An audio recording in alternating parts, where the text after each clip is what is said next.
மாதம் மாதம் ஃபீஸ் கட்டுறதுக்கே நாங்கள் பர்சனல் லோன் போட வேண்டியது இருக்குங்க. பர்சனல் லோன் போட வேண்டியது இருக்குது.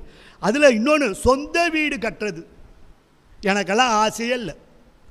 நாங்கள்லாம் வாடகை வீட்டில் 8 பேர் படுத்தோம். தலானியே கிடையாது. பழைய துணியை முடிச்சு போட்டு தான் தலைக்கு. நாங்கள் பெட்ஷீட் வாங்கினது கிடையாது. அம்மா சேலையை விரித்து தான் படுத்தோம். போர்வையை வாங்கினது கிடையாதுங்க. தலானியே வாங்கினது கிடையாது. எங்கள் அப்பா 1 ரூபா கடை வாங்கினது கிடையாது சார். கைதட்டுங்க சார். எங்கள் அப்பா 1 ரூபா கடை வாங்கினது கிடையாது. ஆனால் இன்னைக்கு கேட்டோன்னு ராமநாதன் யாருக்கும் கைதட்டணும்னு சிந்தனையே வர மாட்டேங்குது. கட்லு வாங்குறதுக்கே லோனு, அதுல மெத்த வாங்குறதுக்கு தனி லோனு, ஏசிக்கு 5 லோனு. அதை போட்டு படுத்தா தூக்கம் வருமாங்க. லோன்காரை எப்போ போன பண்ணுவான். இதில் படுத்திருக்கமே மாதம் எப்படி டியூவாக கட்டுவோம். ஏசியெல்லாம் நான் பார்த்ததே இல்லை சார். என் பொண்டாட்டி சொல்கிறா, நான் ஏசி இல்லாமல் தூக்கமே வராது. அவங்க வீட்டில் பேனே கிடையாது. விசிறியை வச்சு விசிறிக்கிட்டு இருப்பாங்க. நாங்கள் ஏசியில் தான் படுப்போம். எங்களுக்கு தெரியாது உங்கள் லட்சணம். நான் சொல்கிறேன் சார், சரினாச்சா என்ன பண்ணுறது. உங்களுக்கு நடுவரவர்களே உண்மையாக சொல்கிறேன். எங்கள் அப்பெல்லாம் எப்படித்தான் எதுக்குத்தான் என்னை கல்யாணம் பண்ணி வச்சானே தெரியல. யாருக்கு தெரியும். தூக்கம் இல்லாமல் இப்போ கடனாளியாக திடுறேன். இல்லைனாத்தான் குழம்பு ஊற்றும் போதே குழப்புறான். இல்லை வீட்டில் ஒரு பேன் கூட இல்லை, இந்த குழம்பு. வீட்டில் ஒரு ஏசி கூட இல்லை, இந்த குழம்பு. ஒரு சொந்த வீடு இல்லை, உனக்கெல்லாம் ஒரு குழம்பு.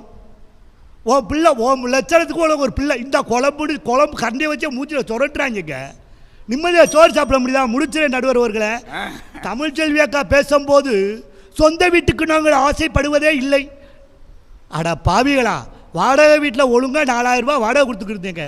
ஊரில் இருக்கவே எல்லாம் சொந்த வீடு வாங்கிட்டா. உன் முகரைய பிச்சைக்காரனுக்கு வாக்கப்பட்டு என் வாழ்க்கை போச்சடா. வாழ்க்கை போச்சே. என்னை அந்த ஊரில் எவ்வளோ பெரிய கலெக்டர் கேட்டார், போலீஸ் எச்சே கேட்டார், காலேஜ் பிரின்சிபால் கேட்டார். எவனும் கேட்டிருக்க மாட்டான். நம்ம ஒருத்தன் தான் இழுச்ச வாங்கி கட்டிட்டு வந்துட்டான். வந்த உடனே சொல்கிறாங்க, ஒரு சொந்த வீடு கட்ட வக்கில்ல இவருக்கெல்லாம் ஒரு பொண்டாட்டி. சொந்த வீடு கட்ட வக்கில்ல உனக்கெல்லாம் ஒரு பொண்டாட்டின்னு சொல்லி பேங்க் லோனை போட்டு 25 லட்ச ரூபா, 30 லட்ச ரூபா, 70 வயசு வரையும் லோனை போட்டு அவன் எப்படிங்க அடைப்பான் சார். நான் சொல்கிறேன் சார், ஆம்பளைகள் கடன் வாங்குவோம், ஆனால் சொத்து வாங்கினா மனைவி பேரில் வாங்குவோம் சார். கைதட்டுங்க சார். கடன் வாங்கினா ஆம்பளை பேரில் வாங்குவோம், சொத்து வாங்கினா மனைவி பேரில் வாங்குவோம்.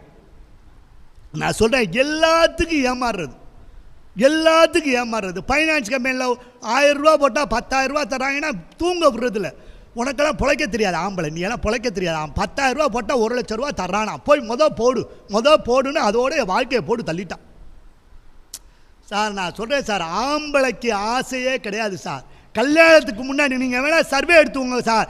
கல்யாணத்துக்கு முன்னாடி எத்தனை இளைஞன் கடை வாங்குறான், எத்தனை இளைஞன் கடை வாங்குறான். ஆனால் கல்யாணத்துக்கு பின்னாடி கடன் இல்லாத ஆணே இல்லை சார். காரணம் என்னமா, பாரதிதாசன் ரொம்ப அருமையாக சொல்கிறான். ஆசைக்கு வாசமலர் தேடுவதும் அஞ்சுவதும் நாணுவதும் ஆமை போல் வாழுவதும் பெண்ணோட வேலை. ஆகார அளவிட்டதாயினும் கேடில்லை போகார அகலா கடைனா திருவள்ளுவர். எவ்வளோ வருமானம் வருதுன்னே தெரியலையங்க. புருஷனை இதை வாங்கு அதை வாங்குன்னு என்னென்ன தொல்லை பண்ணுறீங்க சார். நான் உண்மையை சொல்கிறேன் சார், நான் ஒரு தடவை 3 முடிச்சு போட்டேன் சார். அது நான் போடுறேன். இங்கே பாரு, எல்லாருமே ஒரு தடவை தாயா 3 முடிச்சு போடுவாங்க. நான் அதுவும் போடல நடுவர். நான் கொண்டு தான் போனேன். எவன் பிடுங்கினா இவன் கட்டினானே தெரியல.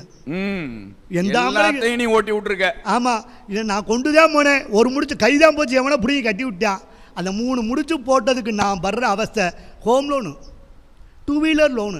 நான் உண்மையாக சொல்கிறேன் சார், நம்ம வீட்டில் செருப்பு, நம்ம சின்ன வயசில் செருப்பு ரப்பர் செருப்பு தான் போட்டிருப்போம். கீழே அந்த உருண்டை மாதிரி இருக்கும், மாற்ற உருண்டை அந்து போயிடும். அதை நம்ம ஊக்க வச்சு மாற்றி அதை 10 தடவை போட்டிருப்போம். அந்த ஊக்கு பிஞ்சாதான் செருப்பை மாற்றுவாங்க. இன்றைக்கி வீட்டில் என் பொண்டாட்டி 15 ஜோடி செருப்பு இருக்குது. எதுக்குன்னு கேட்காங்க, பிய அடிக்கிறான். என் மகனுக்கு 5 ஷூ இருக்குது, என் மகளுக்கு 25 ஜோடி செருப்பு இருக்குது. ஆனால் நான் மட்டும் கல்யாண வீட்டில் போய் திருடிட்டு வரேன் சார். என் நிலைமையை பார்த்தீங்களா சார். வீட்டுக்கே செருப்பு வாங்கி தர்றேன். நான் உண்மையை சொல்லி முடிச்சிடறேன் நடுவர்களே. மயன் கை கட்டி வேலை பார்க்க வேண்டும் என்பதற்காக அடுத்தவுடன் கை கட்டி ஆம்பளை வேலை பார்க்குறேன் சார். ஆசைப்படலை சார். நான் ஒரே ஒரு செய்தியை மட்டும் சொல்லிட்டு முடிச்சிடுவான் நடுவர் அவர்களே. முடிச்சிடறேன், ஒன்னே ஒன்று சொல்லிட்டு முடிச்சிடறேன். கல்யாணம் பண்ணுறதுக்கு ஆசை ஆம்பளைக்கு கிடையாது சார். என் மகளுக்கு இப்படித்தான் கல்யாணம் பண்ணணும், என் மருமை இப்படி வரும்போது ப்ரீ மேரேஜில் சூட்டு வைக்கணும், அதை வைக்கணும், இதை வைக்கணும் என்று பெண் சொல்லுவதால் தான் ஆண் சொல்கிறேன். நான் ஒன்றே ஒன்று சொல்லவா, ஆம்பளை மட்டும் ஒரு காலத்தில் எங்கள் அப்பா பேச்சை எங்கள் அம்மா கேட்டுச்சு. எங்கள் அப்பா பேச்ச எங்கள் அம்மா கேட்டுச்சு. எங்கள் அம்மாவுக்கு 1500 ரூபா எங்கள் அப்பாவுக்கு சம்பளம், 4 பேர்த்த படிக்க வச்சுச்சு. 5 வீடு கட்டு வாடகைக்கு விட்டார்.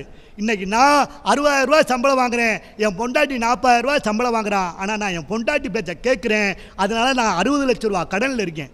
போன தலைமுறை வரையும் ஆண்களின் பேச்சை பெண்கள் கேட்டதால் கடன் சுமை இல்லை.